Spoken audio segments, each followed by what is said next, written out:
Quel plaisir de nous accepter chez vous, mesdames, messieurs, bonsoir. Aujourd'hui, 27 mars, la communauté mondiale célèbre la journée du théâtre. Encore une fois, les professionnels et aussi amateurs de ce corps de métier vont réfléchir sur les défis du théâtre. On en parle plus aisément jeudi prochain dans ce même créneau. Merci déjà de prendre le rendez-vous.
On parle de santé ce soir dans Nature et Bien-être. Les infections de la bouche et des dents surtout seront le clou du débat. Que faut-il savoir sur les caries dentaires et quelles sont donc... Ah, mais j'ai...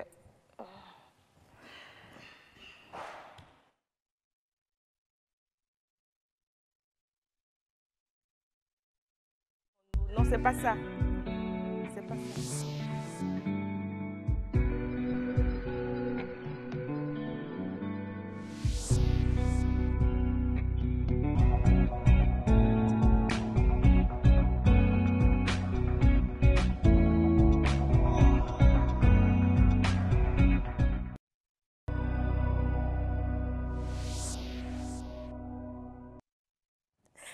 On parle ce soir de santé dans Nature et Bien-être. Les infections de la bouche et des dents feront partie donc du débat. Que faut-il savoir sur les caries dentaires et quel est le lien avec la santé du corps en général?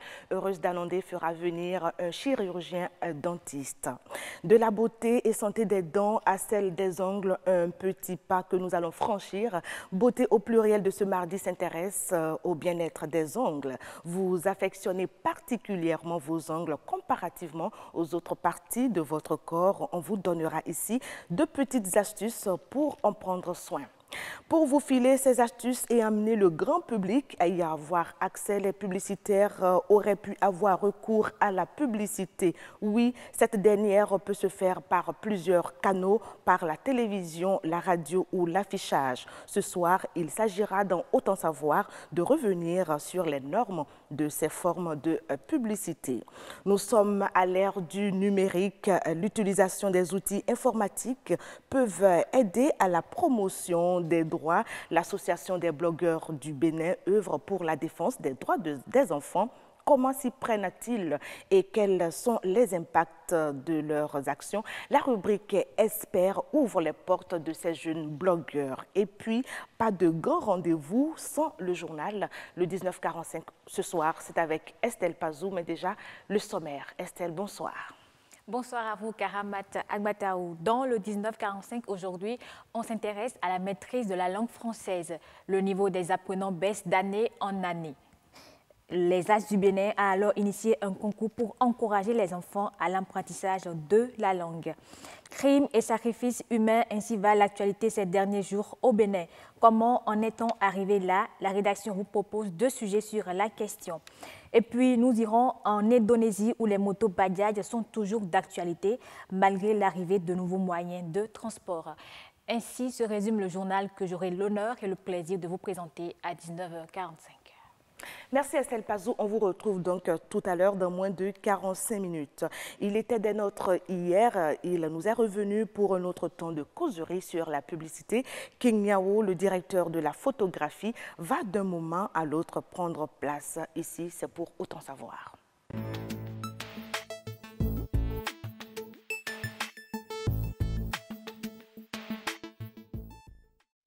Autant savoir, King Yao, comme je le disais tantôt, va se retrouver autour de cette table. Il sera reçu par Agnès Bello et ensemble, on parlera des normes de la publicité et des réalités que nous vivons simplement ici et même ailleurs. Alors, avant de recevoir King et Agnès Bello, je vais vous inviter à regarder ce reportage.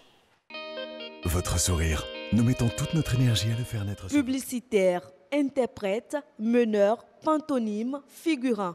Autant de noms pour les désigner. Eux, ce sont bien sûr les acteurs du monde de la publicité. Leur rôle est bien défini et souvent porteur de messages. Il faut pouvoir exprimer des émotions dans un contexte donné, pouvoir valoriser des produits ou des services lorsqu'on est amené à jouer un rôle d'acteur dans une publicité.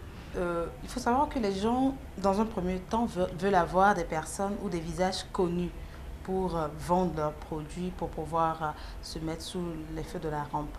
Donc, on peut vous identifier, ça peut être un casting, on peut juste vous identifier comme ça et vous demander de pouvoir poser sur un produit.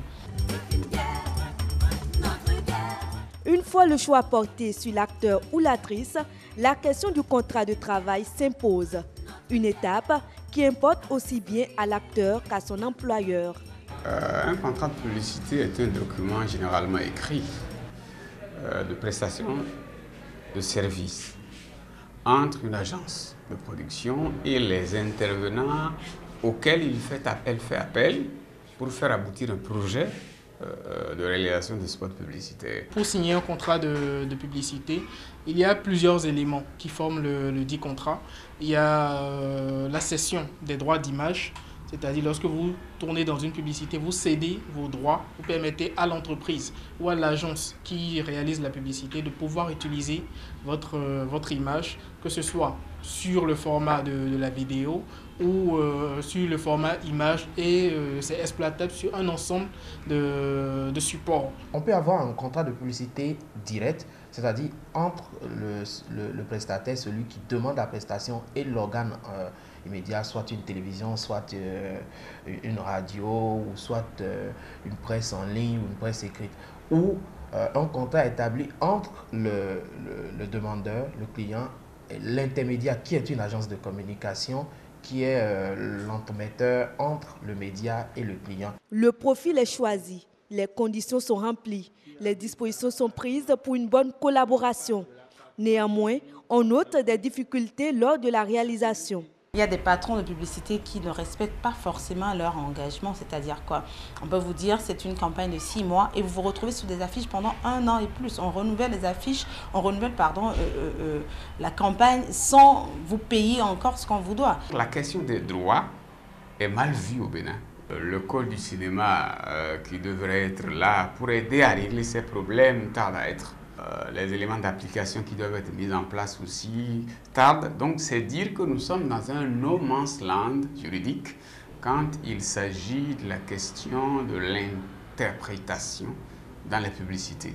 Entre une profession et un défi à relever, les acteurs de publicité se contentent de la fierté d'être bien connus.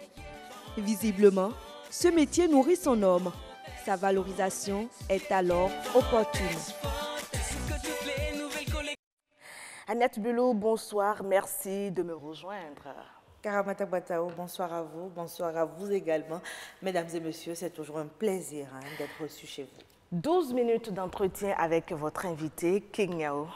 King Yao, qu'on ne présente plus, puisqu'il était avec nous déjà depuis hier. King Yao, aujourd'hui nous allons parler des spots publicitaires, autant c'est-à-dire audiovisuel, hein, autant à la radio qu'à la télévision, quelles sont les normes.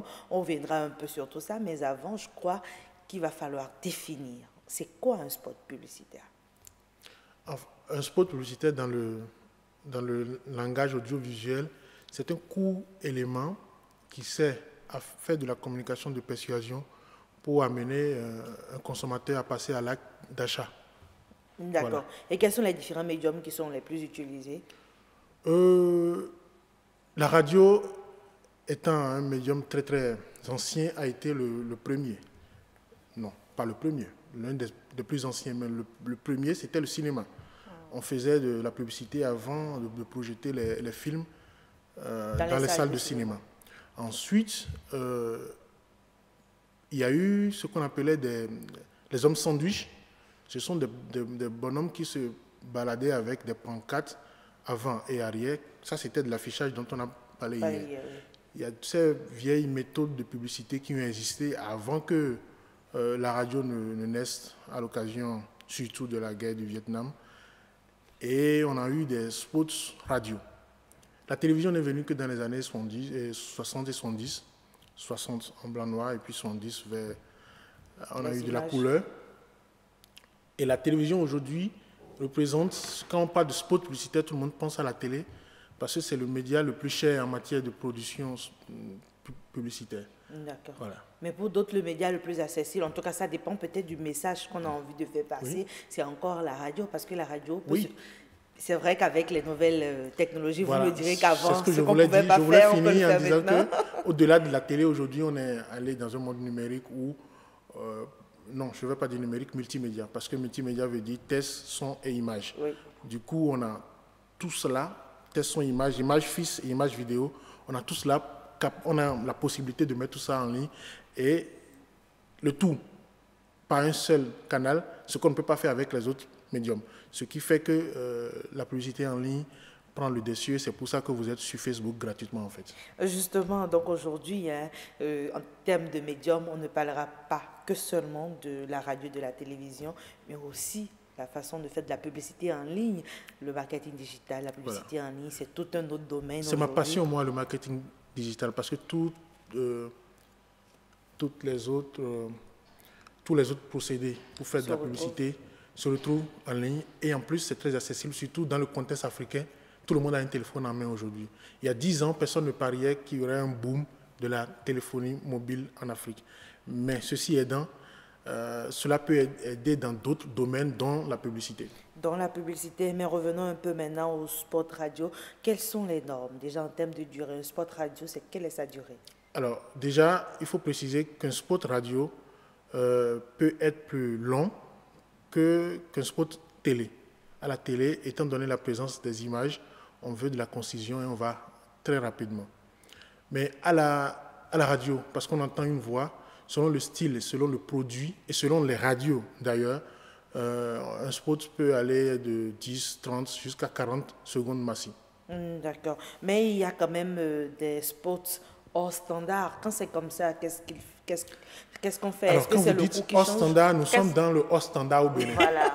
Nous sommes en plein dans le hors standard. C'est quoi même les standards? Est-ce qu'on peut, on vient de parler de 40 secondes pour la radio. Mais vous allez souvent voir que, à part sur RFI, vous allez voir des spots de 1 minute. 1 minute 30. Et je viens de faire un spot récemment, un spot radio pour un produit, je vais vous l'expliquer, c'est un produit de la boisson. Et j'ai fait le spot dans les normes, j'ai diffusé mon spot, il n'y avait pas de problème, mais je voulais mettre le spot en fond. Et là, le problème a commencé. Parce qu'on ne peut pas toucher tout le monde avec la langue française.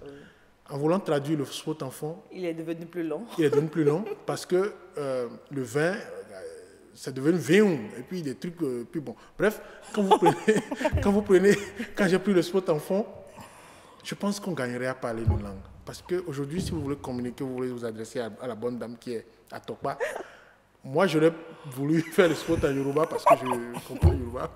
Mais il fallait le faire en fond parce que c'est une langue qui est véhiculée. Qui est communément accessible à tout le monde. Mais ça faisait rire, mais le spot est devenu de 39 secondes. À 1 et quelques. Non, on est passé à 3 minutes. Carrément. Carrément. Les Là, mêmes c'est choses. hors norme. C'est Ça, vraiment hors norme. Donc, quand vous parlez de hors norme, nous sommes en plein dans le hors norme. Non, non, je crois qu'on parlera plutôt de standard béninois. Oui, on parlera de standard béninois, mais à moins de réinventer la programmation radio ou télévisuelle à l'africaine, on ne peut pas réinventer la programmation publicitaire à l'africaine. C'est-à-dire que les normes de diffusion de la publicité ont été calquées sur les normes de diffusion de programmes radio et télé. Ça, il y a des normes. Oui, oui. Mais il faut dire qu'en Afrique, soit les normes existent ou elles n'existent pas, ou quand elles existent, elles sont sur papier et personne ne les applique. Non, non, nous réinventons la roue, hein. À chacun sa façon de faire la télévision. À force de réinventer la Kinyao. roue, à force de réinventer la roue, on ne va pas avancer. Parce que la roue sert à tourner pour avancer en fait. C'est ça. Donc, si quelqu'un a déjà inventé la roue, il faut avancer. Il ne faut pas essayer de la réinventer. Ce que nous Et faisons cette actuellement, fameuse roue, elle existe depuis. elle existe depuis. Voilà. Oui, mais King, je suis totalement d'accord avec vous, mais vous avez touché un aspect qui est quand même primordial, c'est que la publicité s'adresse à une cible. Parfois, en 40 secondes, le message n'est pas Non, passé pour les attention, Béninois. il faut que nous trouvions les méthodes innovantes et innovatives pour parler nos langues de façon Concise. imagée, des figures de style en fond. Parce que c'est ce que nous faisons en français. En fait, en français, pour faire passer le message en 40 secondes, on utilise des images et des figures de style. On tourne la langue de manière à passer le message rapidement. Parce qu'en fait, quand le message dure, quand ça traîne à être passé, ça pose aussi un problème parce que l'auditeur décroche. D'accord. Or, c'est tout ce que le publicitaire ne veut pas, ça, que l'auditeur décroche. Dès qu'il décroche, le message ne passe plus. Revenons maintenant au niveau des spots télévision. Si vous parlez de hors norme au niveau de la radio, au niveau de la télévision. Alors, à la télévision, on est aussi dans du hors norme. Mais ça tend à se corriger. Vous savez, quand je suis entré dans ce milieu-là, avec un collègue que vous connaissez bien, Hospice Kendi, nous avons mis en place une agence de publicité, c'est là environ 10 ans. Et chaque fois qu'on allait voir les annonceurs, nous, c'était notre métier parce qu'on apprenait ça à l'université, on était tout enthousiastes de mettre en pratique ce que vous avez appris. Et en même temps, on a des techniciens. Moi, je tournais, j'écrivais et je tournais ces spots-là, et lui, il montait, il faisait l'infographie. Mais ce qu'on remarque, c'est que quand vous allez voir un annonceur, il se fout pas mal de qui travaille derrière. Je me rappelle, on est allé voir un monsieur qui voulait faire un spot pour des véhicules, et il nous a dit, tout ce qu'on a amené un plan de communication, un brief, un storyboard, des scénarios, tout. Et il nous dit, non, tout ça, il faut laisser. Il faut mettre Dabadou d'abord. Parce que pour lui, Dabadou fait vendre, en fait. Oui, c'est paix à son âme, Dabadou. C'est ça le métier de publicité au Bénin. Vous allez vers l'annonceur, vous voulez prendre son argent. Et il vous dit, mettez Dabadou. Donc, on est reparti. On a adapté. Est-ce que les normes, M. Kinyao, je ne vous coupe pas, est-ce que les normes demanderaient, enfin à la béninoise, demanderaient qu'on fasse recours de temps en temps à ces hommes de théâtre? C'est pas seulement à la béninoise. Oui. L'une des stratégies publicitaires, de réalisation publicitaire, je précise, de réalisation publicitaire, c'est l'humour. Voilà. C'est l'humour. Et nous, au Bénin, nous cantonnons souvent à ça. C'est pour cela que ce monsieur nous a demandé d'aller voir Dabadou. Oui, mais aujourd'hui, il y a d'autres personnes qui ont remplacé Dabadou, que la terre lui soit légère, certainement. Mais je crois qu'en termes de spot télévisuel, à part l'humour, il y a d'autres. Quand on prend le Nigeria et le Sénégal, eux, c'est souvent des spots en chanson. La Côte d'Ivoire aussi. Oui, mais c'est toujours, bon, c'est un autre filon, c'est toujours le même filon en fait, l'émotivité. Nous sommes très, très sur l'émotivité en Afrique. Si vous vous rappelez bien, pourquoi est-ce que les acteurs, les comédiens, je vais dire, pour employer le terme consacré, sont devenus si importants dans les spots publicitaires? C'est à cause du professeur Mombi. Le spot publicitaire Changement à la lame, de sensibilisation qui a marqué l'événement publicitaire au Bénin, c'est ce spot-là. À la télévision, c'est le premier spot qui a vraiment marqué tout le monde. Et à partir de ce moment, les comédiens sont devenus vraiment importants dans la conception des spots publicitaires. Et les annonceurs ont cru. Je ne sais pas comment ce spot a été tourné. Ils se sont dit, donc cherchons toujours la tête d'affiche. Vous voyez, au cinéma, sur les affiches, c'est une tête d'affiche qu'on met. Ça fait vendre le film. De la même manière, l'annonceur qui veut vendre, c'est un parallèle. Il s'est dit, il faut qu'on trouve notre professeur Mombi. D'où Dabadou nous a été imposé par... D'accord. Ça veut dire que jusque-là, la plupart des spots que nous observons, autant au niveau de la télé qu'à la radio, fait parfois appel à ces humoristes, à ces acteurs, en tout cas. Parce qu'ils que sont connus. en Afrique, dès que vous riez, vous captez le produit. C'est ça le lien. C'est ça. Ce n'est pas mal, mais il faut qu'on ait tous les moyens de le faire pour que ce soit diffusable. Parce que plus la publicité est longue, plus ça coûte cher à la diffusion. Du coup, hier, on a parlé de validation et d'efficacité publicitaire. Si le coût est élevé, quand on va vouloir faire la validation, si vous voulez vendre un produit pour avoir un chiffre d'affaires de 10 millions, mais vous dépensez déjà 2 millions à faire le spot. À la fin, c'est pas rentable. C'est pas rentable. D'accord. Annette Belot, le temps est fini. Oui, c'est bon pour aujourd'hui. Le temps est fini, Karamat Agbataou, on n'a pas vu le temps passer. Donc, mesdames et messieurs, nous allons revenir certainement sur le spot publicitaire. On va aborder les contrats publicitaires également demain. King Yao, merci à vous de nous avoir emmenés dans cette balade. Je sens que M. King Yao a encore des choses à nous dire. Il est resté je suis là. Ces 15 minutes ne suffisent vraiment pas. C'est vrai que dans les 15 minutes, il y a eu le reportage de 2 et quelques 3 minutes. Je ne suis pas loin. N'est-ce pas? Oui. Merci en tout cas d'être avec nous. C'est moi. D'être disposé à toujours nous répondre. Hein. Je suis là. Pour le plaisir, pour le plaisir de nos chers téléspectateurs. Voilà, amis, vous qui nous recevez, vous avez compris, c'est fini ce soir pour Autant Savoir. Autant Savoir s'éclipse et fait la place donc à Esper.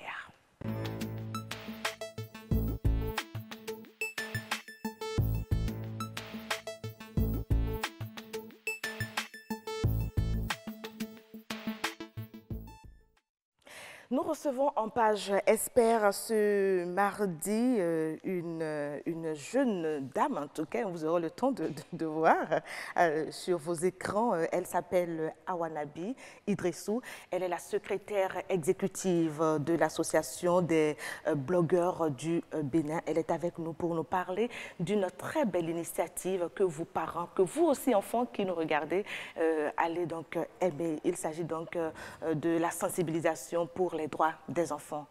Madame Idrissou, bonsoir. Bonsoir, Madame la journaliste. Merci. Je préfère Karamat, ça fait simple. Bonsoir, Karamat, alors. Alors, ça fait un plaisir de vous avoir sur ce plateau. Et votre combat, vous l'avez décidé de le mener enfin, sur le numérique. Déjà, ma première question, c'est vous demander pourquoi le choix du numérique pour défendre les droits des enfants. Le choix du numérique, déjà parce que nous, en tant que blogueurs, c'est notre champ de travail, c'est sur le numérique que nous travaillons. Et au-delà de ça, l'UNICEF a publié très récemment son dernier rapport qui avait comme titre « Les enfants dans le numérique ». Et selon ce rapport-là, selon ce rapport, un enfant sur 3, un internaute sur 3, est un enfant. Donc, les enfants ont accès au numérique et c'est un terrain sur lequel ils s'en vont sans être préparés. Et nous, à travers ce projet, nous voulons leur permettre d'être préparés, d'être sensibilisés déjà à l'utilisation du numérique et au-delà à la promotion de leurs droits. Et quand vous parlez d'enfants, c'est déjà cette tranche d'âge-là que vous ciblez. Enfin, votre association, on aura le temps de revenir rapidement sur votre association et mieux la connaître. Déjà, quelle est cette tranche d'âge d'enfants que vous visez?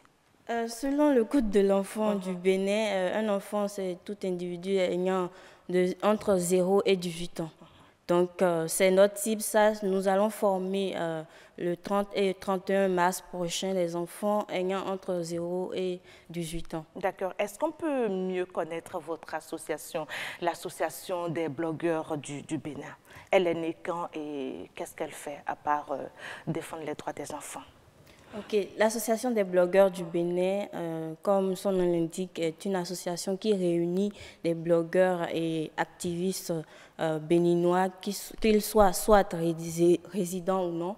Nous avons été créés en 2015 et depuis 2015, au-delà des sensibilisations sur les droits de l'enfant, de la femme, nous menons aussi des formations, toujours dans le sens de permettre aux jeunes de mieux connaître le numérique pour savoir réellement comment l'utiliser de manière responsable. Nous menons aussi des projets de veille citoyenne. Je peux citer par exemple le projet Vote 229 que nous avons mené lors de l'élection présidentielle de 2016. D'accord. Alors, pourquoi est-ce que vous avez décidé de mener donc une lutte pour les droits des enfants? Est-ce à dire que vous êtes sans doute parti d'un certain constat? Si oui, lesquels? Comme vous le savez, ce projet, on le mène avec l'UNICEF. Et l'UNICEF travaille sur le droit des enfants. Et le constat qui a été fait ensemble est que 3 enfants, par exemple, sur 10 sont mariés avant l'âge de 18 ans. Donc, au-delà de ça, il y a la traite des enfants. Ça, c'est les enfants féminins? Oui, exactement. Voilà. Au-delà de ça, il y a la traite des enfants, que ce soit garçons ou filles, qui sévit aussi. Il y a le phénomène de Vidomengon, dont beaucoup connaissent aussi, qui se présente. Donc, il faut réellement des solutions face à cette situation et ça passe forcément par la sensibilisation. Et quelle est la situation au Bénin, ou bien c'est celle-là que vous venez de peindre là maintenant? Exactement. Et vous ne vous focalisez que sur la défense des droits des enfants béninois. Alors, est-ce que ces enfants-là sont-ils tous au courant du fait qu'ils ont des droits et qu'ils doivent les défendre aussi? Justement, c'est évident qu'ils ne sont pas tous au courant et c'est pour cela qu'une sensibilisation s'impose. Et en novembre dernier, nous avons fait notre premier Tut-Up dans le cadre de ce projet-là. Un Tut-Up, c'est une rencontre avec un expert où on parle d'un thème spécifique. Et en novembre, nous avions parlé de la traite des enfants, justement, et pour permettre déjà aux gens de connaître l'enjeu réellement qui existe dans ce domaine-là. Les enfants sont maltraités. Donc, quand on part dans Quand nos vous parlez marchés, justement de maltraitance, c'est vrai, vous avez cité le cas des mariages forcés, les enfants qui sont donnés en mariage précocement et avant l'âge de 18 ans. Mais qu'en est-il vraiment de la maltraitance elle-même? Est-ce que l'esclavage, entre griffes, elle continue de sévir au Bénin? L'esclavage des enfants. L'esclavage, quelque part, ça renvoie à la notion de Vidomengon, je dirais la nouvelle notion de Vidomengon, parce qu'avant, ce n'était pas réellement ça. C'est aujourd'hui que les enfants sont de plus en plus maltraités, parce que mis dans d'autres foyers. Ils sont placés dans d'autres foyers, exactement. Donc, ça se rapproche, oui. On peut l'appeler esclavage et ça se présente et nous savons réellement que c'est un phénomène qui existe. D'accord. Alors, la promotion des droits des enfants va-t-elle se dérouler concrètement comment? Quand je prends votre association, comment est-ce que vous la menez? C'est vrai, vous avez eu une activité en novembre. Oui, nous avons eu une activité en novembre, je disais, donc, et nous avions, avec les experts de l'UNICEF, parlé en ligne et physiquement de la traite des enfants. Maintenant, nous sommes à la phase de la formation des enfants qui aura lieu le 30 et 31 mars 2018. Ici à Cotonou? Oui, à Cotonou, à l'Infosec. Et nous allons former une vingtaine d'enfants à l'utilisation du numérique et surtout à leurs droits, afin qu'ils connaissent leurs droits. Et comment est-ce que vous opérez le choix de ces enfants? Comment ça se fait? Et pourquoi ce nombre-là? À mon avis, il est trop limite, hein, 20? Nous avons, c'est une première expérience, donc nous avons limité cela à 20. Et il ne faut pas oublier que ça, c'est à Cotonou. Voilà. Prochainement, nous irons à Parakou aussi, c'est prévu, pour faire la même formation. Justement, est-ce que l'association a ses tentacules un peu partout sur le territoire ou bien vous êtes juste focalisé à Cotonou? Et ce groupe de jeunes que vous êtes blogueurs, vous menez vos actions ici à Cotonou? Non, nous ne sommes pas juste focalisés à Cotonou. Nous sommes à la fois à Porte-Nouveau, à Cotonou, les membres de l'association. Donc vous vous déplacez ou bien il y en a qui sont représentés, enfin, l'association est représentée ailleurs, à part Cotonou? C'est juste des membres qui sont à différents niveaux au niveau du territoire. Mais pour le moment, la base même, c'est Cotonou. On va progressivement évoluer vers d'autres villes. D'accord. Et quelle est l'implication des enfants eux-mêmes dans tout ce que vous menez? C'est très intéressant. Vous êtes d'ailleurs jeune, je l'avais déjà annoncé à nos amis téléspectateurs et ils le découvrent là, vous êtes vraiment jeune. Quelle est l'implication de ces enfants-là, justement, dans votre combat pour eux?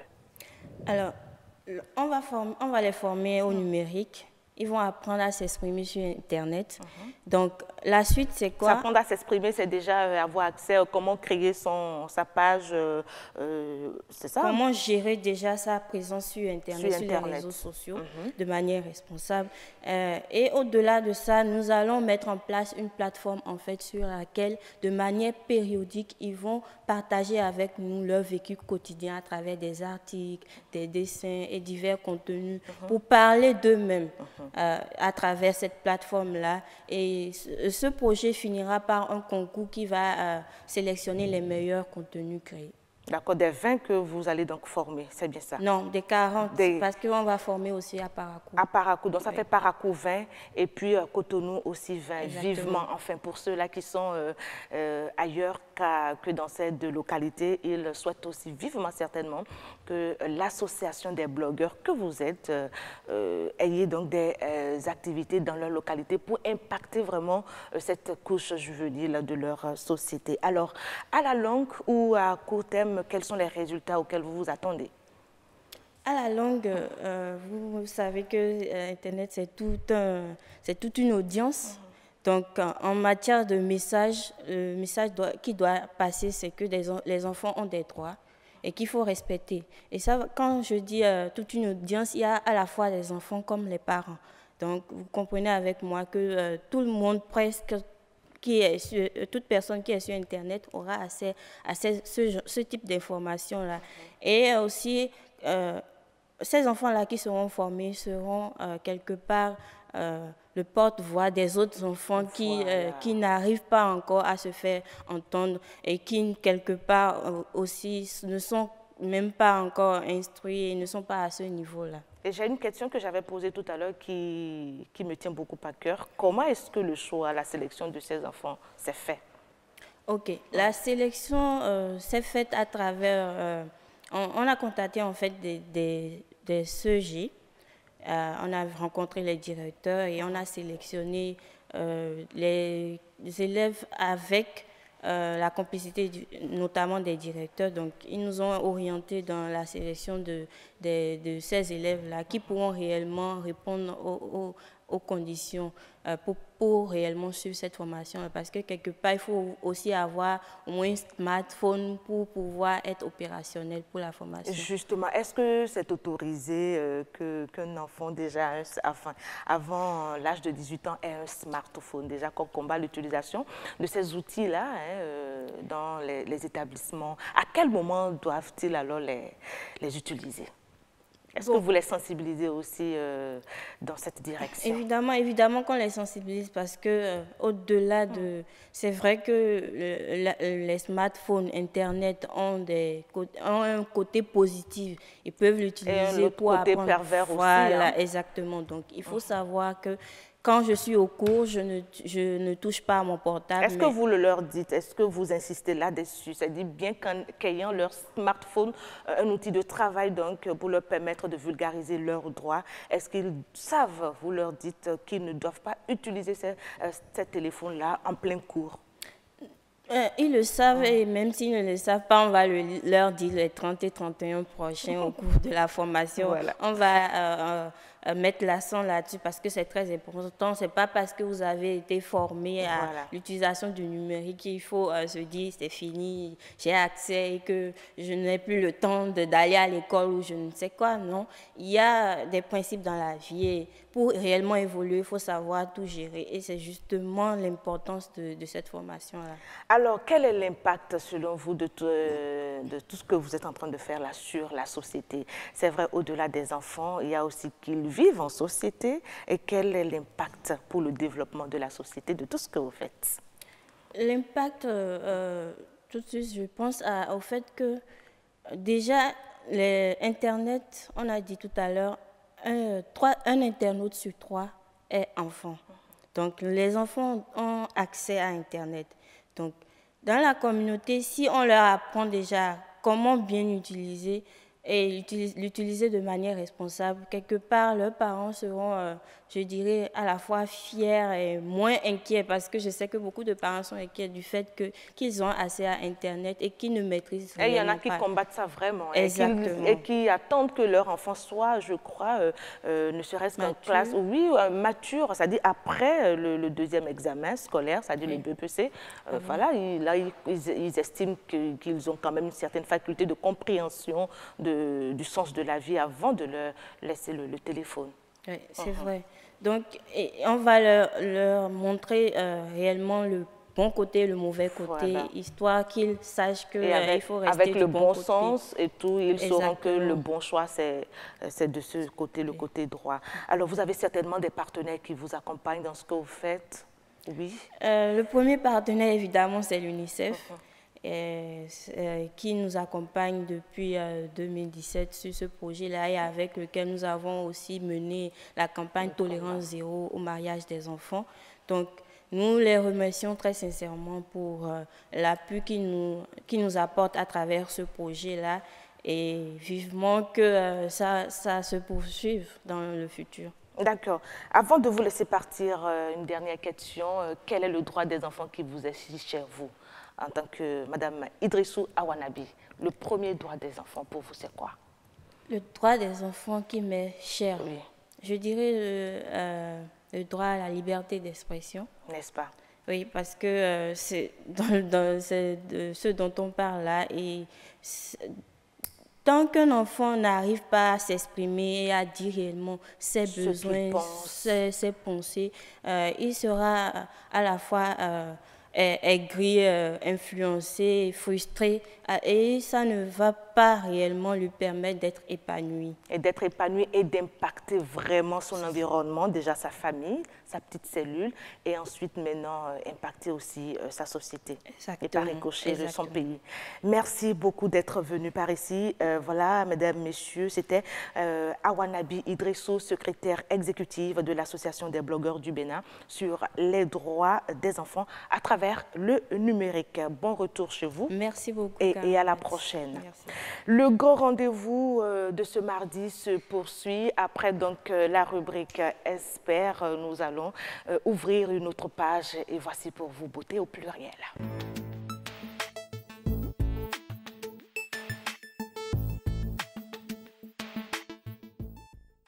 Beauté au pluriel, aujourd'hui, on parle de la beauté des ongles. Vous êtes femme et vous estimez que les mains font partie donc des endroits qui vous sont si chers sur votre corps. Eh bien, comment prendre soin de vos ongles? On va suivre d'abord ce reportage et venir installer notre invité.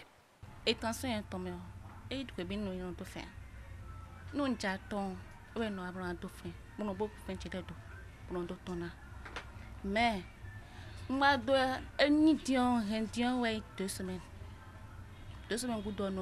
je porte des faux ongles surtout pour des sorties spéciales et je ne les garde que pour 2 semaines. Comme cela, il y a moins de risques.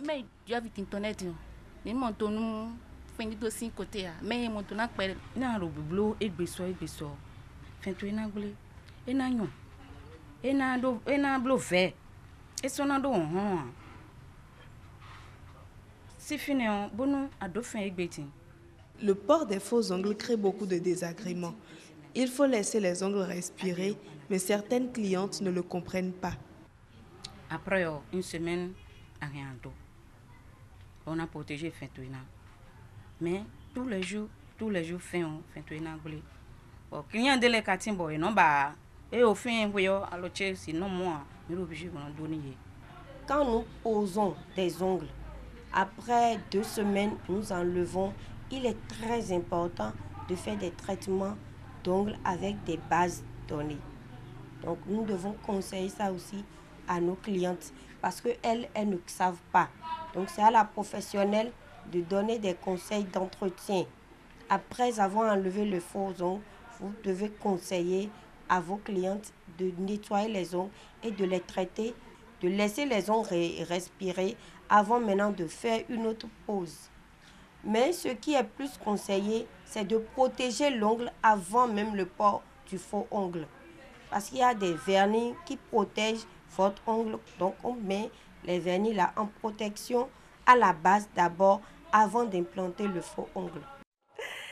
Voilà, elle est déjà sur ce plateau, toute souriante. C'est notre esthéticienne maison, Madame Patricia Awadi. Bonsoir. Bonsoir, Madame Merci de venir chez vous. Hein. Ici, c'est chez vous, BB24, l'ORTV. C'est votre maison aussi, bien sûr, n'est-ce pas? Je vous en prie. Alors, vous êtes là pour nous parler. Vous avez suivi cet élément-là que nous a concocté Jennifer Sativi, et c'est sur la beauté des ongles. Déjà, pour une femme, les ongles, c'est quoi? Il y en a vraiment qui tiennent beaucoup. Les ongles pour vous, pour une femme.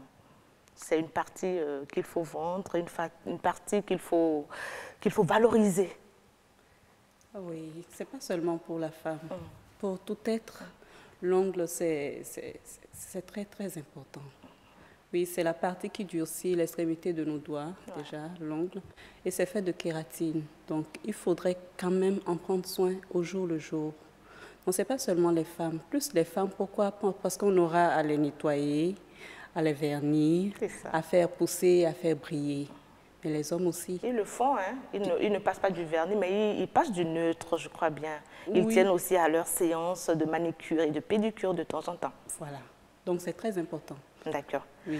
Alors, mais pourquoi est-ce qu'on a remarqué que les ongles des doigts poussent vraiment vite comparativement aux ongles des orteils? Qu'est-ce qui explique cet état de choses? Bon, les ongles des doigts poussent plus vite que les orteils. Pourquoi? Parce que déjà, c'est chez certaines personnes. Quand vous ne traumatisez pas vos ongles, ça pousse naturellement. Ok. Oui.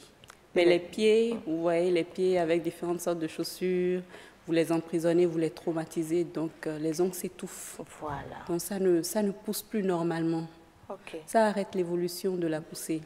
D'accord. Donc avec les doigts déjà, pour bien entretenir vos ongles, moi je vous propose de... On va en arriver là, Madame Patricia, c'est que c'est votre domaine. Oui. Vous avez hâte de nous dévoiler toutes ces petites astuces pour avoir de très jolies mains.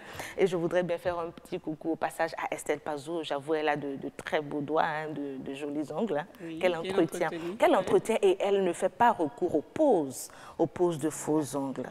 Donc, il y a possibilité, donc, Madame Awadi Patricia, d'avoir de très jolis ongles sans recours aux faux ongles. Oui. C'est possible. Oui, c'est possible d'avoir de très jolis ongles sans faire recours aux faux ongles. Mais parfois, avec les faux ongles, ça fait joli. Voilà. Ça fait très joli. Et avec les faux ongles, certains vernis tiennent mieux. Mais il ne faut pas en être esclave. Avoir l'habitude de toujours poser les faux ongles parce que vous avez fait une fois et c'est déjà joli. Donc, toutes les semaines, vous le faites, c'est pas bien. Parce que ça abîme l'ongle. Déjà, ça enlève la couche de l'ongle. Donc, l'ongle ne pousse plus naturellement, ça les fragilise. L'ongle se casse. Et vous n'avez plus vos ongles naturels. Du coup, vous êtes face à ces problèmes, voilà, vous êtes obligé de camoufler toutes ces imperfections. Donc, c'est toujours les poses. Au lieu de les traiter. Au lieu de les traiter. Voilà. On va en revenir, Madame Patricia, mais déjà, tout à l'heure, vous avez parlé de traumatisme des ongles. Mais qu'est-ce que vous mettez dans traumatisme? C'est toujours les poses là, c'est ça ou quoi? Oui, les poses parce que vous mettez d'abord une matière qui est la colle avant de poser les capsules. Donc ça, c'est un corps étranger à l'ongle que l'ongle ne supporte pas forcément. Maintenant, quand vous en faites une habitude, ça dégrade la poussée de l'ongle. Donc c'est ça qui traumatise l'ongle. Au niveau des pieds, quand vous portez des chaussures trop serrées, l'ongle ne pousse plus normalement. Déjà, ça fait mal. Quand ça fait mal, vous dites non, c'est parce que les chaussures sont trop fermées et trop serrées et tout. Mais après, vous allez constater que ça commence à déformer même la pousse de l'ongle. La surface n'est plus très lisse, elle est rugueuse. Un peu rugueuse. Oui. Et puis, elle n'est plus lisse, voilà. Elle n'est plus comme ça, pointée droit, horizontalement. Mais ça pointe soit vers le bas, soit vers le haut, en fonction donc des chaussures, de la forme donc des chaussures qu'on porte. On a l'habitude de porter. D'accord. Merci beaucoup, Madame Awadi Patricia. On reviendra à vous tout à l'heure pour la suite de ces échanges sur l'entretien des ongles, aussi bien pour les hommes que pour les femmes. En attendant, c'est le journal, la rédaction qui nous ouvre ses portes. Le 1945, Estelle Pazou.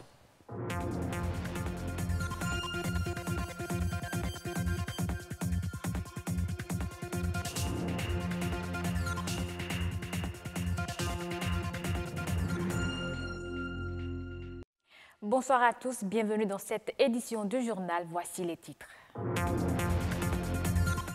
La langue française est en recul au Bénin, c'est le constat ces dernières années. L'initiative Les As du français fait de la maîtrise de la langue française son cheval de bataille.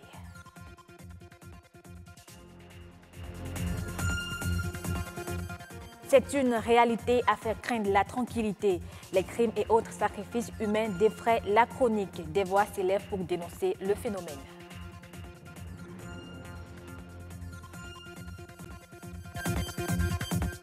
En Indonésie, le bajaj est toujours d'actualité. Il résiste au temps malgré les autres moyens de transport qui existent dans le pays.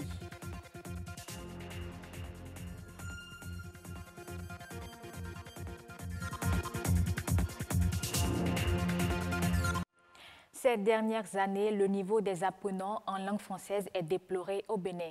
Les enfants parlent de moins en moins bien le français. Pour corriger le mal, plusieurs tentatives sont actuellement en cours dans le pays. Entre autres, on note ce concours dénommé Les As du français qui en est à sa 2e édition. Marcel Erossi et Bruno Rotekpo pour plus de détails. Le français demeure la langue officielle du Bénin. Cependant, la baisse du niveau d'expression chez les élèves et étudiants devient de plus en plus inquiétant. De la volonté de corriger cet état de choses naissent des initiatives telles ce concours dénommé Les As du français. À la suite du constat selon lequel le niveau des apprenants de nos collèges et écoles primaires ne cesse de dégringoler, de diminuer, nous avons initié ce jeu concours pour un temps soit peu relever un peu le niveau en français. Donc le concours, les enfants composent en grammaire, conjugaison et orthographe du CM1 en terminale. Le constat aujourd'hui est alarmant et je juge qu'il est urgent que nous réagissions au plus tôt pour ne pas perdre définitivement ce titre de quartier latin de l'Afrique qu'on nous connaissait. Ce concours est organisé dans le cadre de la journée de la francophonie. Puisque nous parlons de langue française, donc on l'organise souvent en courant février-mars. Et tout élève de la classe de CM1 jusqu'en terminale peut participer à ce concours. Il suffit qu'il s'inscrive et puis c'est fini. Je suis très content d'avoir participé à ce jeu concours et je suis très heureux d'avoir apporté le prix. Comme on le dit, le français, c'est notre langue officielle. Le français nous permet aussi de comprendre les autres matières. L'enjeu est grand et l'initiative mérite encouragement. Aujourd'hui, on peut voir que le quartier latin de l'Afrique dont on parle n'est vraiment plus ce quartier latin. Et il va falloir rapidement faire de tels genres d'actions pour retrouver cette place. C'est dans le but de rehausser le niveau des enfants au niveau de la langue française. Donc c'est une initiative à encourager. Cybercriminalité et crimes rituels, l'actualité ces derniers jours est à la limite effrayante. Le phénomène prend une allure inquiétante depuis quelques mois et les voix s'élèvent de plus en plus pour dénoncer le drame. Igor Ayoso, Marcel Arossi. La peur est généralisée maintenant. Nous avons peur d'envoyer nos enfants à l'école. Nous avons peur d'envoyer nos enfants au marché, je dis partout. Tout le monde est effrayé. Bon. Et on n'a plus confiance à qui que ce soit. On ne gagne pas sa vie en faisant de la cybercriminalité. Et comme ils doivent quand même trouver les moyens de se faire de l'argent, ils sont obligés d'aller à l'extrême. C'est dangereux ce qui se passe dans notre pays. Il faut faire en sorte que ça s'arrête tout de suite et maintenant. L'ordinateur n'est pas fait pour arnaquer. L'ordinateur n'est pas fait pour se donner au vol. L'ordinateur est fait pour voir le monde et apprendre. Mais évitons de faire du mal parce qu'on croit en train d'escroquer les Blancs. Mais nous sommes en train de nous escroquer nous-mêmes. La situation devient inquiétante de jour en jour. Et depuis que moi, je suis à Cotonou, je n'ai jamais entendu de pareilles choses. Dans mes souvenirs aussi, je ne pense pas que mes grands-parents m'ont dit de pareilles choses. Parce que sacrifier des humains pour des divinités, je pense que c'est un problème sérieux que nous avons à Cotonou, pour ne pas dire au Bénin. On ne peut pas ôter la vie humaine pour s'enrichir, ce n'est pas bien. C'est une divinité qui ne devait même pas être à la portée d'un enfant. C'est réservé pour combattre, pour faire des guerres, pour pouvoir protéger une communauté ou bien un pays. Mais à cause de la faim, à cause du manque de travail, à cause du chômage, les jeunes se sont donnés au travail qu'on appelle l'ANAC, qu'on appelle les gaiman. Tous sont interpellés pour qu'on arrête cette affaire-là depuis la racine. Si on était en temps de révolution, celui qui tue devait tuer. Celui qui tue devait tuer. Mais voici qu'on n'est plus au temps de révolution, nous sommes en démocratie. En tant que jeune fille, on doit être plus vigilante, surtout envers les hommes qui nous abordent. Également, si on veut faire des sorties et autres, qu'on puisse au moins prévenir un parent proche. L'État est garant de la sécurité de chaque individu, de chaque citoyen, jusqu'au nouveau-né, celui qui est né aujourd'hui. L'État est garant de sa sécurité. Donc, il y a une défaillance quelque part. Moi, je ne saurais le dire. Les gaïmans, en fait, ça existait depuis, mais ils n'utilisaient pas le sang humain. C'est parce que ces mêmes prêtres de vaudou, Kelesi, Kambada et d'autres vaudous négatifs, les encouragent parce que il ne faut pas seulement attaquer les arnaqueurs, il faut attaquer d'où viennent ces fétiches qui sont réservés pour des temples. On ne tue pas un humain pour des vaudous. Un humain est réservé pour Dieu. Et quand tu tues un humain, tu te tues parce que demain on va te tuer. Tout ce que tu fais sur cette terre te fait. Ces crimes rituels défraient la chronique. A-t-elle enseigne que certains Béninois épris de justice n'arrivent plus à comprendre ce qui peut emmener un être humain doté de chair et de sensibilité à offrir un autre être humain en sacrifice. BB24 part des observations de ces derniers jours et qui sont liées au sujet pour vous proposer ce mini-document en guise de prévention.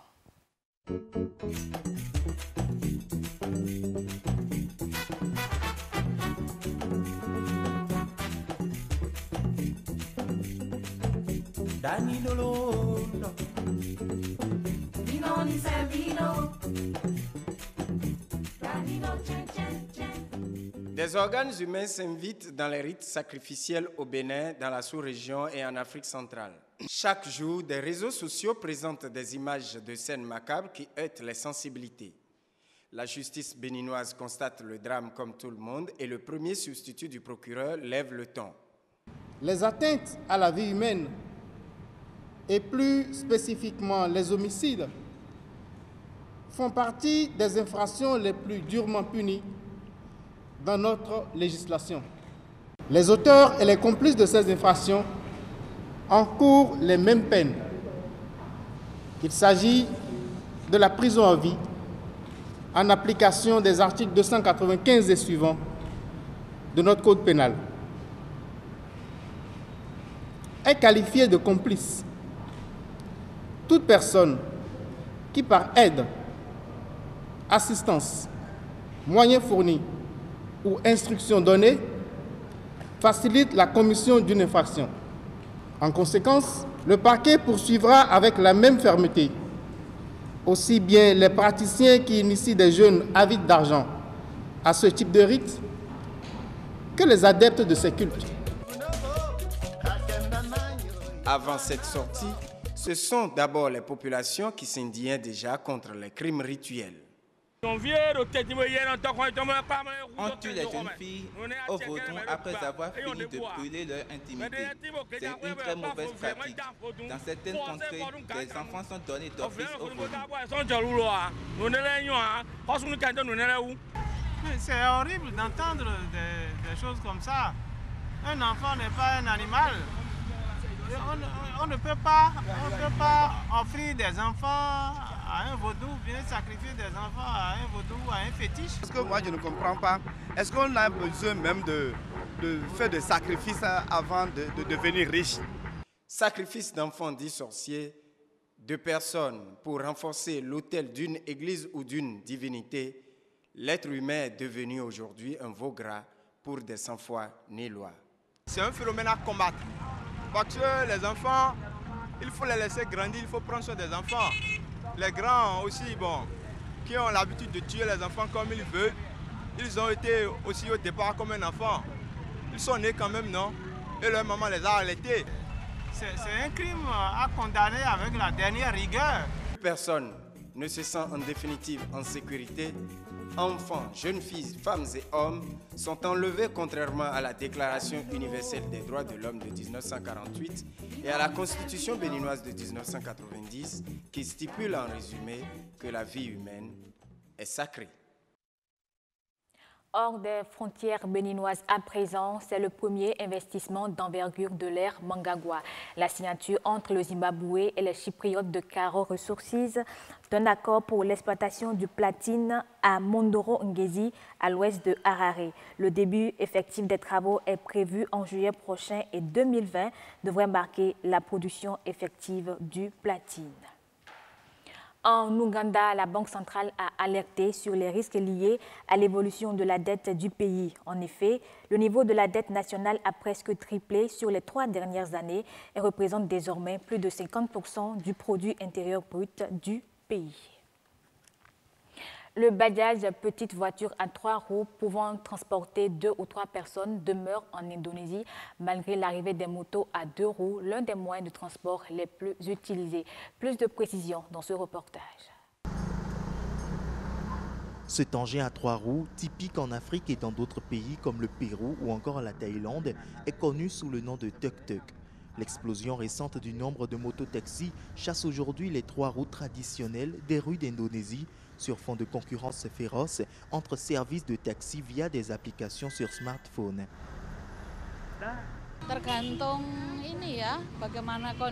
J'ai décidé de prendre le Bajaj parce que la circulation est vraiment mauvaise aujourd'hui. Ça dépend généralement de la circulation. Autrefois, je gagnais $5 par jour, ce qui n'était pas mal pour l'époque. Aujourd'hui, j'en gagne moins et c'est à peine de quoi me nourrir et pas assez pour nourrir ma famille.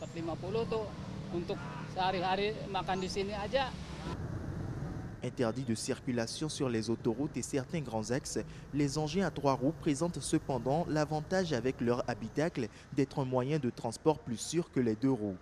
Pour certains chauffeurs, ce moyen de transport a toujours un avenir, aussi parce qu'il permet de protéger les passagers des déluges d'eau pendant la saison des pluies dans ce pays au climat tropical.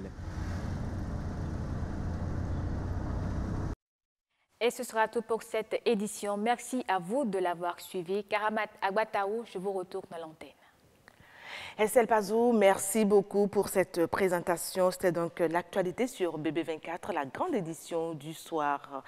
Mesdames, Messieurs, retour donc sur ce plateau, sinon même autour de cette table où nous étions avec notre esthéticienne maison, Madame Patricia Awadi. Alors, on parlait donc de la beauté, des ongles, de la pose. C'est vrai, il faut faire de temps en temps des poses de faux ongles juste par moment. Il ne faut pas en faire une habitude parce qu'il y a possibilité donc d'avoir de jolis ongles naturellement, n'est-ce pas? Alors dites-nous comment faire pour avoir sans recours donc aux faux ongles, de très jolis ongles. Alors, Madame Karamat, oui. Donc comment entretenir les ongles? Oui. Donc, je pense déjà à la maison, qu'est-ce que vous pouvez faire? Je vous conseille des limes en carton, pas des limes en fer. Donc, des limes en carton. Déjà, il faut démaquiller vos ongles. Donc, enlever le vernis que vous avez sur les ongles avec un dissolvant. On démaquille aussi. Je pensais que c'était juste le visage qu'on démaquillait. Non, on démaquille aussi les ongles. Donc, je vous conseille de démaquiller vos ongles avec du dissolvant sans acétone. Sans acétone. Donc, il est plus doux que le dissolvant avec acétone. Donc, vous démaquillez vos ongles. On trouve ça un peu partout. Un peu partout sur la place, en institut de beauté aussi. Donc, vous démaquillez vos ongles avec un dissolvant sans acétone. Vous les trempez un peu pour ramollir les envies. Les envies, c'est communément les peaux mortes, ce qu'on appelle les envies. On peut le faire dans quelle eau? Eau tiède généralement. Enfin, eau tiède généralement. Est-ce que vous recommandez aux clients et clientes? Eau tiède, voilà. Oui. C'est plus rapide, ça ramollit plus rapidement les envies.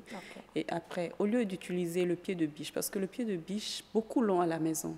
Et c'est très dangereux d'utiliser le pied de biche, soit même quand on ne sait pas l'utiliser. Parce que quand vous l'utilisez sur la base de l'ongle, là, vous risquez de couper une partie de l'ongle. Oui, de la couche de l'ongle. Et quand vous coupez une partie de la couche de l'ongle depuis la base, on est d'accord que tout ce qui vient là ne va plus bien pousser. D'accord. Oui, parce que vous avez déjà coupé la racine avec votre... Donc, il faut faire vraiment attention. Très attention. Quand vous finissez de ramollir les envies, je vous propose plutôt un stick en bois pour décoller les peaux mortes.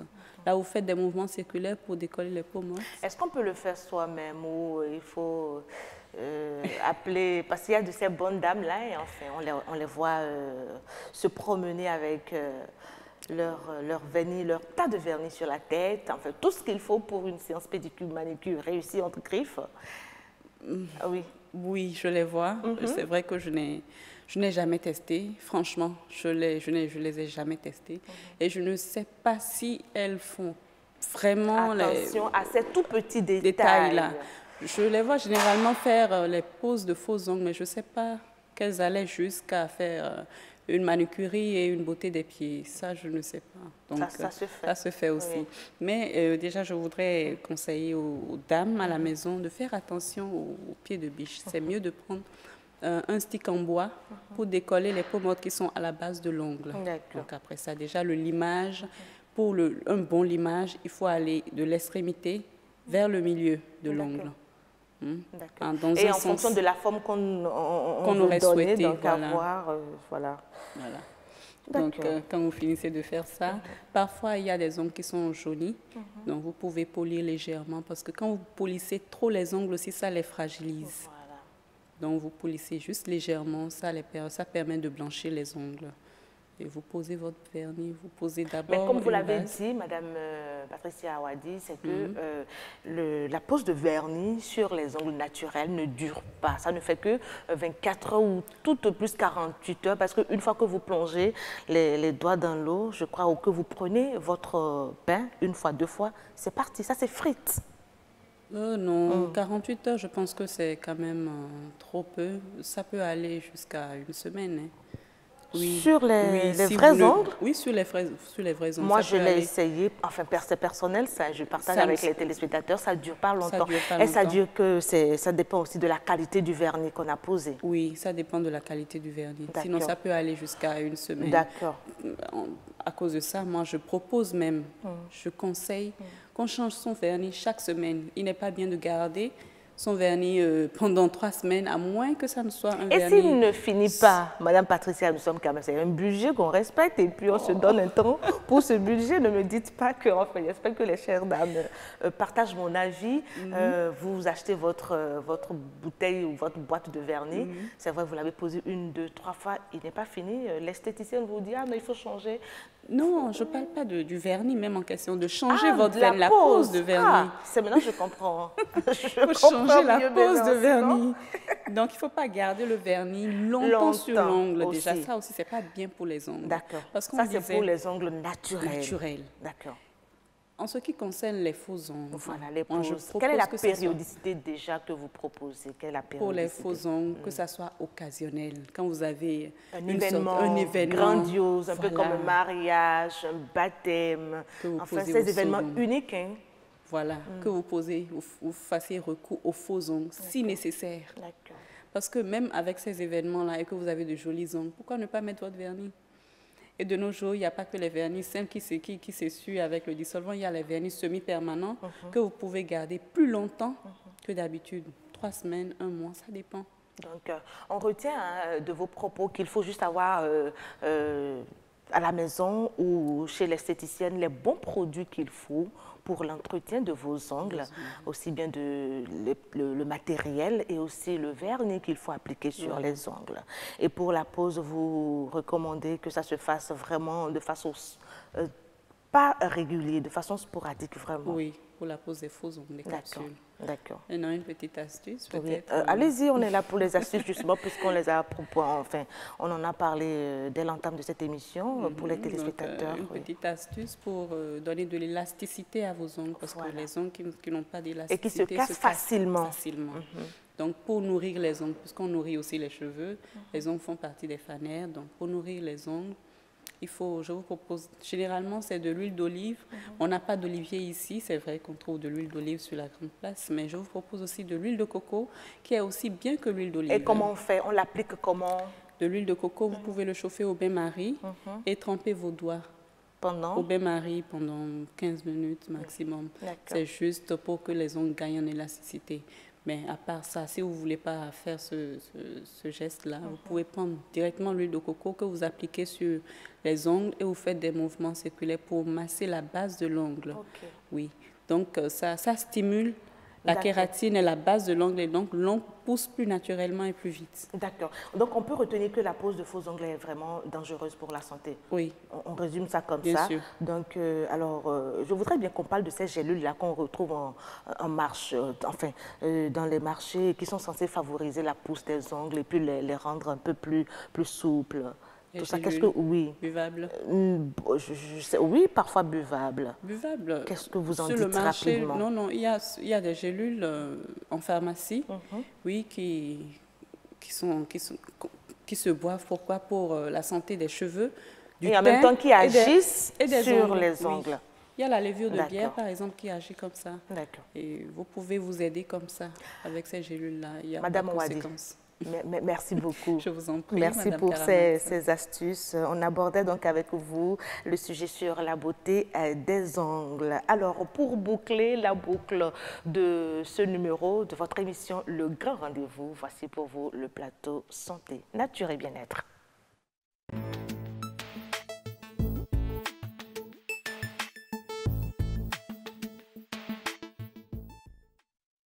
Et on parle encore une fois de la santé bucco-dentaire, la bouche et les dents, tout ce qu'il faut savoir pour avoir une bonne hygiène bucco-dentaire. On en parle sur ce plateau, mais avant, on regarde ceci, c'est de Héloïse Winato. Mâcher, sourire et parler à une personne devrait être un plaisir. Mais pour les patients souffrant de maladies bucco-dentaires, c'est un véritable enfer. Un traitement efficace passe non seulement par des soins de spécialistes, mais également par une bonne alimentation. Si l'alimentation ne contient pas les éléments nécessaires, la cavité buccale, la bouche pourrait avoir des difficultés à lutter contre les infections. Nous avons par exemple la vitamine A, la vitamine E, la vitamine D, la vitamine C, la vitamine B, le calcium, le phosphore, le magnésium, le sodium, le potassium, pour ne citer que cela. Pour trouver une bonne dose de calcium, par exemple, vous voyez notre yaourt, le fromage, tout ce qui est d'origine latée sont très pourvoyeurs de calcium. On n'a même pas besoin d'aller acheter des médicaments riches en calcium nécessairement avant d'en avoir. En plus de ça, il y a des fruits. Il y a des fruits qui sont aussi riches en phosphore. Et cet avocat, par exemple, que nous consommons peut-être avec du pain ou bien dans du plat, avec la salade, nous conseillons parce que c'est riche en phosphore. Les aliments riches en calcium, par exemple notre poisson de mer, les crevettes, tous ces aliments, les crabes que nous consommons sont souvent riches en calcium. Et nous conseillons souvent ces aliments. Vous voyez notre gombo que nous prenons, sont riches en calcium. Et donc, c'est autant d'aliments que nous devons privilégier. Privilégier des aliments, oui, mais de saines habitudes peuvent également aider dans la prévention du mal. Après le repas, il faut vraiment boire un peu de l'eau pour rincer la bouche, éliminer les débris qui se sont d'une manière ou d'une autre entassés dans les petits espaces qui existent au niveau des dents. Deuxième élément, c'est que nous conseillons que nous devons nous brosser tout au moins les matins au réveil, les soirs au coucher et si possible après les repas. C'est très important. La santé bucco-dentaire est essentielle pour l'état général et la qualité de vie. Prenons-en donc soin. Voilà, merci beaucoup à Rodrigue Babagbeto qui a travaillé ensemble avec Héloïse Winato sur ce reportage qui porte, comme vous l'avez compris, sur la santé bucco-dentaire. C'est le dernier panel de ce soir. Heureuse d'Alandé, bonsoir. Tout à fait, bonsoir Karamat. Je vous attendais un peu au début, mais bon, vous êtes là. C'est heureux de le savoir. On se fait désirer aujourd'hui. Et j'adore me retrouver sur le même plateau que vous, heureuse. N'est-ce pas, moi également. Oui. Docteur, bonsoir. Bonsoir. Marc Aurel Catraillé, chirurgien dentiste. Vous êtes de l'association... Je suis le président de l'association. Le président, il faut le préciser, la présidente du Bénin. Voilà. Alors aujourd'hui, on parle encore de la santé bucco-dentaire. Tout à fait. Hier, hier, le mardi passé, voilà, nous l'avons promis. On a demandé au docteur d'être là pour aller plus en détail. Par rapport à tout ce qu'il a eu à dire le 20 mars dernier, consacré à la journée mondiale de la santé bucco-dentaire. Alors, aujourd'hui, on va parler des caries et des maladies associées. Et déjà, parlant de ça, docteur, dites-nous déjà comment la carie se présente dans la bouche. Alors, pour être terre à terre, la carie, c'est un trou dans une dent. Un trou dans une dent. Tout simplement. Tout simplement. Alors, une dent devrait avoir des faces régulières à l'extérieur. Et sur la face masticatoire, il y a des sillons. Maintenant, quand il y a un trou qui n'est pas normal, on parlera de carie. Mais la carie proprement dite, c'est un trou qui a été provoqué par des microbes qui ont émis des toxines. Alors, qu'est-ce qui se passe? Les toxines des microbes sont très acides. Ces toxines vont ramollir l'émail. En fait, la dent est faite de plusieurs couches avant la pulpe, qui est l'élément vivant de la dent. Donc, on a une émail qui protège la dent contre toutes les agressions extérieures. Ensuite, il y a la dentine, qui est la couche suivante, qui est aussi dure. Et ensuite, il y a le tissu mou, la pulpe, qui est l'élément vivant de la dent. Alors, ces microbes vont ramollir avec leurs toxines la couche protectrice la plus dure. Elle est plus dure que l'os et vont y faire une crevasse. Et cette crevasse, avec la toxine, va évoluer. Donc, plus elle se rapprochera de l'élément vivant de la dent, plus ça fera mal. D'accord. Donc, on distinguera 4 étapes de carie. 4 étapes. 4 étapes. La première, c'est l'attaque de l'émail. La deuxième, c'est l'attaque de la dentine. Et la troisième, c'est quand cette attaque de la dentine est très évoluée, parce qu'en fait, la dentine est très épaisse. Elle est plus épaisse que l'émail. Donc, selon le niveau où il est, on parlera de troisième étape. Et quand la pulpe est touchée maintenant, on parlera la dernière phase. de pulpite. Donc, la pulpite est une conséquence, c'est une complication de la carie. La pulpite, c'est quand déjà l'élément vivant est touché. D'accord. Est-ce que c'est à ce stade qu'il faut s'inquiéter? Mais non. Est-ce que la pulpe est touchée, endommagée? Il faudra s'inquiéter déjà quand vous sentez vos dents retenir des aliments, que ce soit entre les dents ou que ce soit sur la surface masticatoire. Donc, dès que vous remarquez que vos dents retiennent des aliments, il faudra déjà s'inquiéter. On peut se tromper, on peut aller consulter, on va dire non, c'est votre espace qui s'est élargi. Mais si c'était une carie, c'est à ce moment-là qu'il faut arrêter. Plus tôt on arrête une carie, moins elle évolue. Parce qu'en fait, vous l'empêcherez d'aller vers la pulpe. Et forcément, si on découvre une carie dans votre bouche et que c'est un dentiste qui vous soigne, forcément, il vous prodiguera des conseils pour que cela n'évolue pas. N'évolue pas. Voilà. Et avant d'en venir d'ailleurs au conseil, lorsque la pulpe est endommagée, parce que c'est la phase, je dirais, terminale, lorsqu'on parle de carie, quelles sont les conséquences? Alors, est-ce qu'il y a des maladies qui en découleraient? Dès que l'émail est touché. Oui. Dès que l'émail est touché, quand vous buvez du sucré, un fusil, un chocolat, vous le sentez. Et vous le sentez très légèrement. Ça vous passe comme ça. Et puis, dès que l'émail est abîmé complètement, vous ne sentez plus rien.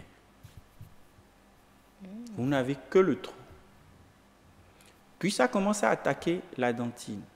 Or, la dentine est poreuse.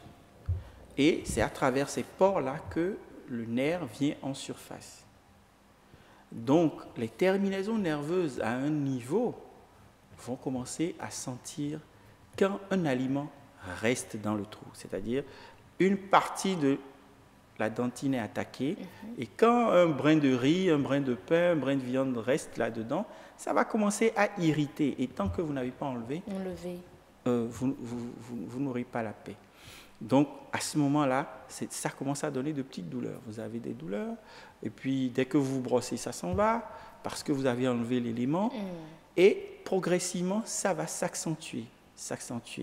Et dès qu'on est très proche du nerf, même quand la pulpe n'est pas encore touchée, à un moment donné, ça va vous empêcher de dormir. C'est à ce moment qu'on parle de rage dentaire. Voilà, tout à fait. Et la rage dentaire, ça n'arrive que la nuit, généralement les week-ends, et les dentistes sont fermés. Encore.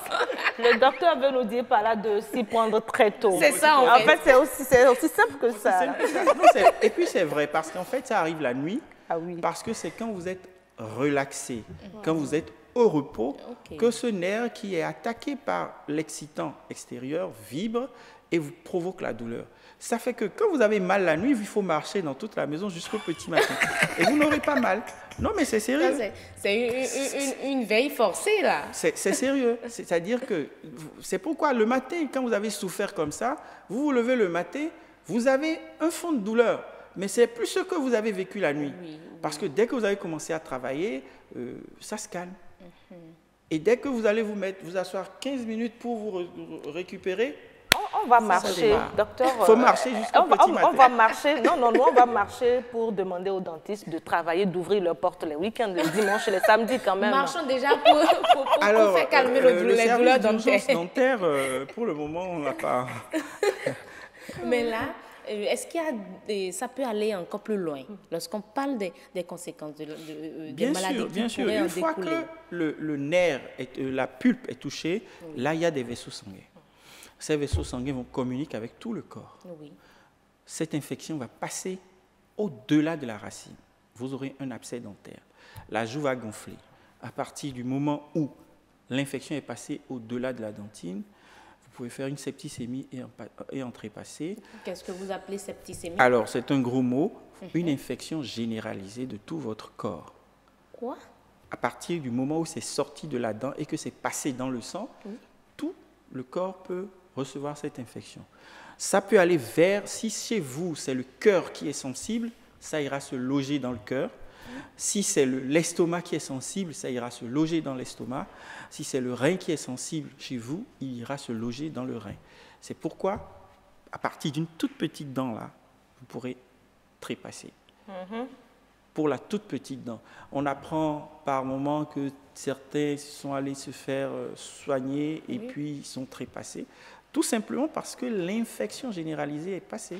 L'infection a attaqué un organe vital qui l'a fait. Donc, si je comprends bien, suite à un problème ou à une carie, on peut avoir des maladies du cœur, un cancer peut-être de l'estomac. Je vous dis ceci.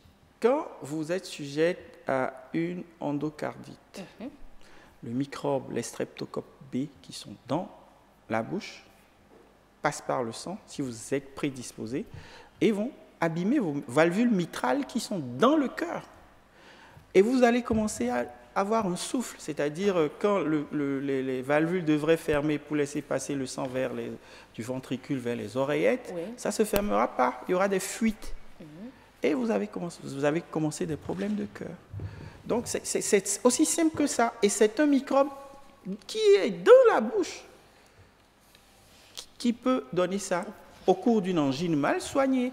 Vous avez les microbes, il y a beaucoup de gens qui traînent des gastrites, de l'ulcère gastrique.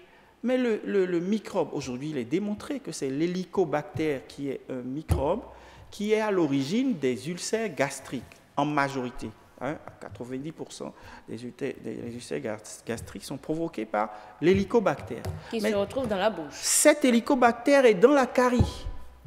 Si vous ne soignez pas à temps, dès que vous avez une carie, vous ne l'avez pas soignée, elle peut, rien qu'à travers la salive, le repas, passer dans votre estomac.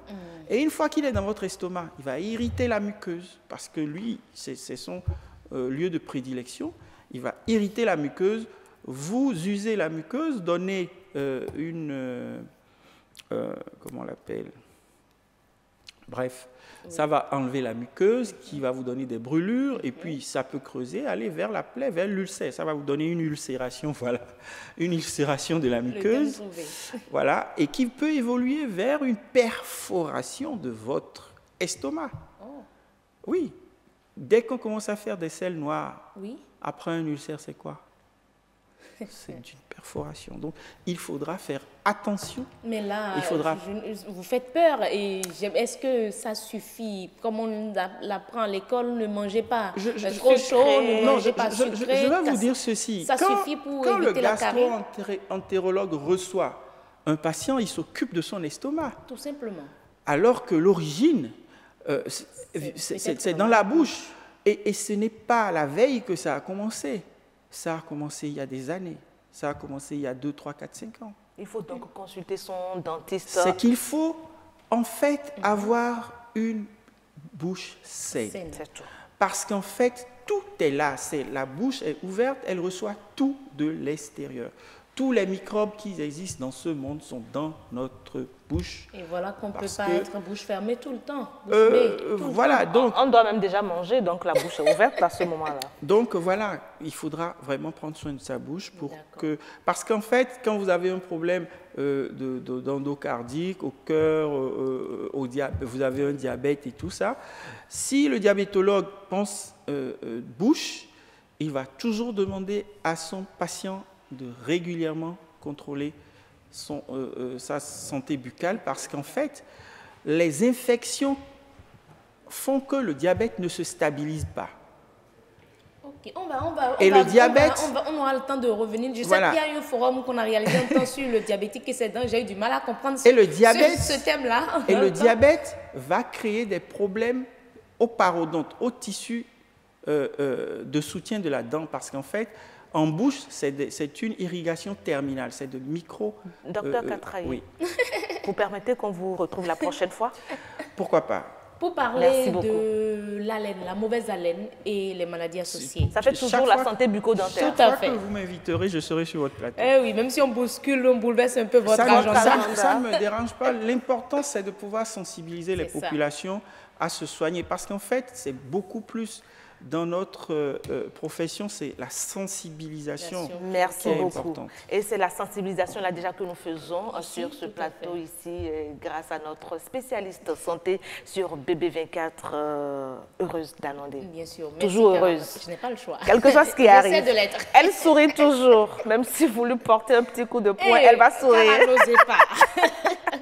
Merci beaucoup en tout cas au docteur Marc-Aurel Katraye, qui est donc le président de l'association des chirurgiens dentistes du Bénin, qui était donc l'invité de Nature et Bien-être de ce mardi. Chers amis téléspectateurs, voilà, c'est ici même que prend fin cette émission, le grand rendez-vous de ce mardi 27 mars 2018. Je vous rappelle qu'aujourd'hui, c'est la journée mondiale du théâtre et le théâtre, on va en parler et ça va se faire avec Heureuse Danandé jeudi prochain. Restez tout simplement avec nous sur BB24. Et si on prenait encore une fois les nouvelles du temps.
Voilà, je voudrais bien prendre quelques secondes et faire un coucou spécial à tous nos téléspectateurs du côté de Nati Tengu. Alors, on recevait ce soir le docteur Marc-Aurèle Catraé avec qui nous avons parlé de la santé bucco-dentaire de la carie plus précisément. Nous avons reçu également sur ce plateau Madame Patricia Awadi. Nous avons évoqué avec elle la beauté des ongles pour les chères dames d'abord et pour vous aussi, chers messieurs.